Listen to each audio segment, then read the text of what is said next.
I would not buy a house in Texas without understanding this one thing about property taxes, because I've seen way too many buyers get excited about a home, fall in love with the home and the price, and then get completely caught off guard by their monthly payment once the taxes are factored in. And here's the thing. In Dallas-Fort Worth, your property taxes can vary a lot depending on the city, the county, and even what side of the street you're on. So today I'm breaking down exactly how DFW property taxes work so you can make a smart decision when buying a home in North Texas. And make sure you stick with me to the end, because I'm going to share a bonus tip that could literally save you thousands of dollars a year, and most buyers have no idea about it. If we haven't met yet, hi, I'm Stephanie Deed, broker and owner of Point Realty here in the heart of DFW. I've been helping buyers and sellers navigate the Arlington, Mansfield, Midlothian, Burleson, Grand Prairie, and surrounding North Texas markets for over a decade now. And I've personally helped write hundreds and hundreds of offers. So I've seen firsthand how property taxes can make or break affordability for buyers. So today I'm breaking down DFW property taxes in a way that actually makes sense. Okay, let's start with the big picture. Texas does not have a state income tax, which is why so many people are moving here from California, New York, and even Canada, and places that do have a state income tax. But instead of paying the state, we fund things locally through property taxes. So that means your property taxes are helping pay for schools, roads, police and fire departments. So when people say Texas property taxes are high, it's because they're not used to the way that these things are funded. Now, let me also explain how property taxes are calculated, because a lot of people will say things like, our taxes are going up. What's actually gone up is your property value. It's not what the county is charging or the city is charging. There are lots of areas locally who actually have brought their tax rates down, but because property values are going up, the taxes are going up as well. It is a percentage of your property value. So if I have a $500,000 house, I'm being taxed 2.67% or 2.84, or whatever your tax rate adds up to be. I'm being charged that percentage on whatever the value is that the appraisal district has valued my house at. Now, the part a lot of people don't realize is that your property tax is actually made up of multiple pieces. So you have a city tax, a county tax, a school district. In some places you pay hospital district or whatever. So every address has a list of places that add up to the one full percentage.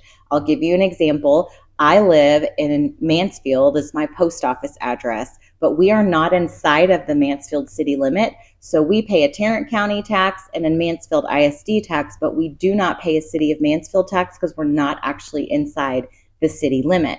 So if you are someone who lives in, say, Grand Prairie, you're going to pay City of Grand Prairie and County of Tarrant. But if you're in MISD, you're not paying Grand Prairie ISD, you're paying Mansfield ISD because that's the district that you reside in. So the location of your home is what calculates how the taxes are paid.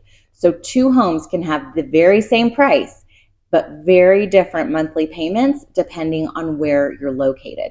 And this is where working with a local DFW real estate expert, really matters. Let's talk about some of the most popular areas that we work in. Let's start with Mansfield. Mansfield's one of my favorite areas. It's where I live.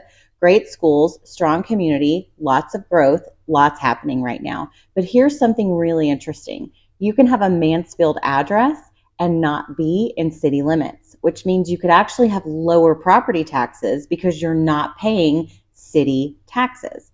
And a lot of buyers don't even know to ask that question. Now, Arlington is more established, super central in DFW, and honestly, pretty predictable when it comes to property taxes.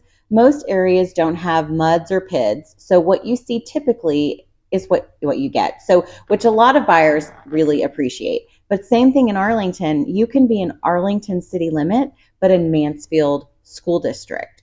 So you have to look at the different tax rates between those things. Now, Midlothian is growing fast. Lots of new construction, beautiful homes, great for buyers wanting more space. But many of their newer communities do have MUDs or PIDs, which means your property tax rate could be a little higher because you're helping fund some of the infrastructure like roads and utilities. That's not a bad thing, but definitely something you want to be aware of. Now, Grand Prairie is really unique because it sits in both Dallas County and Tarrant County. So depending on what side of the city you're in, your property taxes can change. Same with school district. There are parts of Grand Prairie that sit in either Arlington ISD or Mansfield ISD.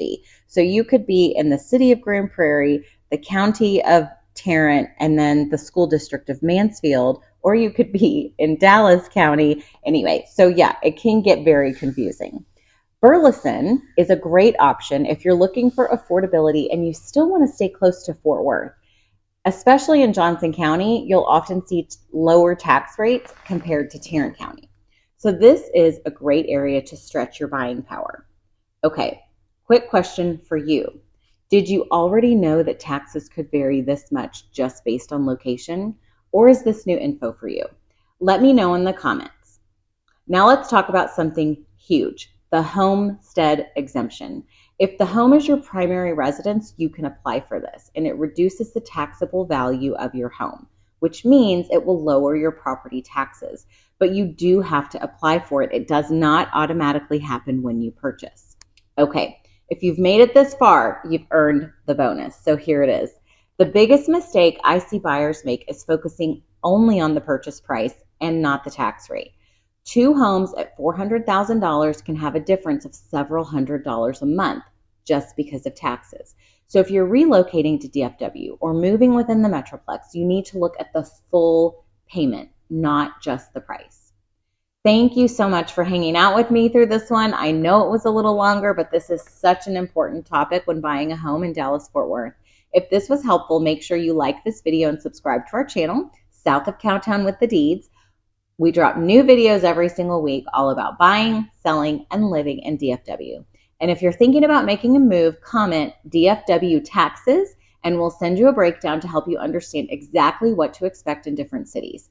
Or if you're relocating, comment DFW relocation, and we'll send you our full relocation guide to North Texas. We would love to help you make your move the next right one.